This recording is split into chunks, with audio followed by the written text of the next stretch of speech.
kanong sibuyas. Halo-haloin lang. Matis. Ayan. Ito siya. Ayan guys. Ito yung mga pechay. Ayan.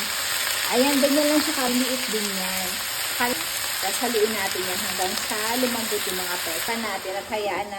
Ayan. Ganyan. Ay, hindi mo na pala. Oyster sauce muna pala. Ayan. Ito. Lalagyan ko siya ng oyster sauce. Ito.